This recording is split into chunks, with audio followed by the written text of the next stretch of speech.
Good morning, West Fargo, and welcome to the October 25th edition of the Packer News. I'm Eric Thiebert. And I'm Elsa Bollinger, and here are today's headlines. Team Ian will be hosting its third annual Team Ian Run on Saturday, November 2nd. The run is in honor of Ian Alves and his fight against pediatric cancer. Registration cost for the 1 mile run walk is $15, and for the 5K, $25. 2013 Team Ian shirts are included in the registration price.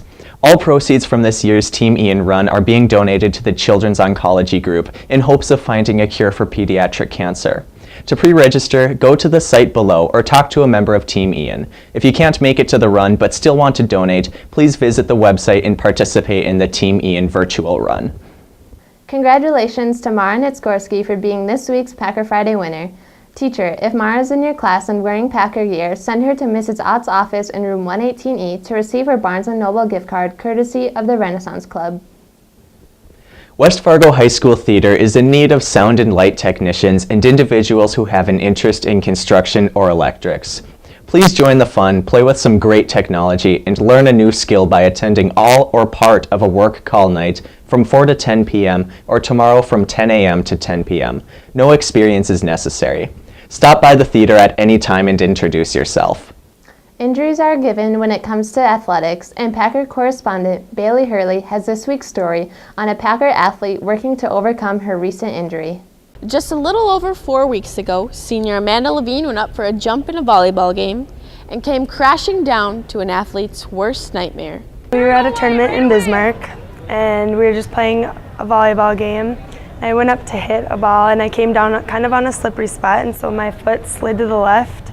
My knee caved back into the right, so my foot and my knee went opposite ways, and felt something pop, and I just kind of collapsed when I felt it.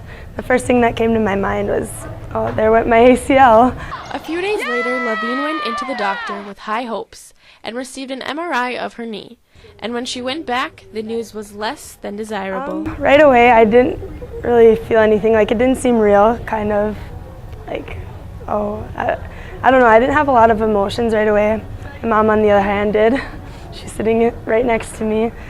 And then the rest of the day was pretty emotional because it kind of started hitting me throughout the day that I was done with volleyball and basketball for my senior year. An ACL tear is something we hear about numerous times. However, not many know exactly what it is.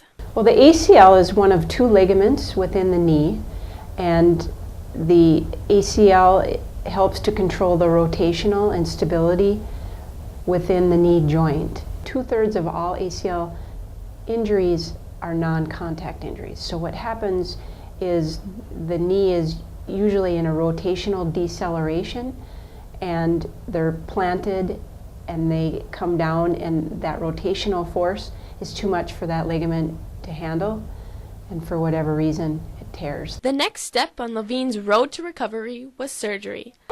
She decided to have the operation right away to be healthy for track in the spring rather than wait until after. So he just explained the different options, and I chose the option where he takes part of my hamstring and he weaves it back through, kind of through the ACL to like put it back together.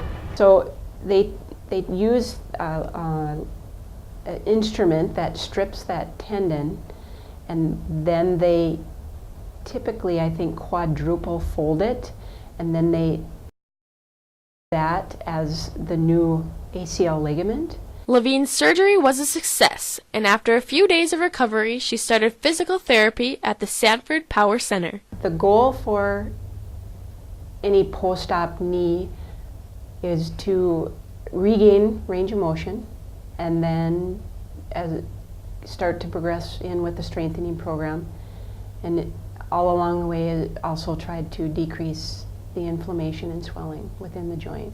Both Levine and Wolken explain what the hardest part of physical therapy is in their eyes. The hardest part or the worst part would probably be when they're stretching it. It's really painful. Like, I don't know how to explain it. It's like an excruciating pain, kind of, and they just keep doing it because they obviously can't feel it. You're the only one who can, but it's the only way that like it can get better is if you go through that pain. As far as physically, probably the strengthening aspect is always difficult to return because it probably takes the longest. Levine performs various types of exercises in therapy that strengthen both her knee and hamstring, to get her back on the fast track.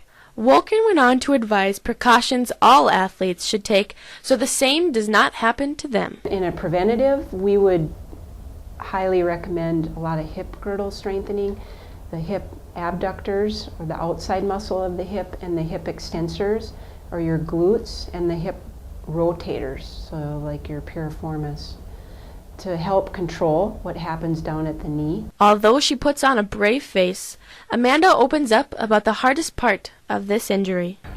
Not being able to play senior sports, I don't know, it's just really hard. I still haven't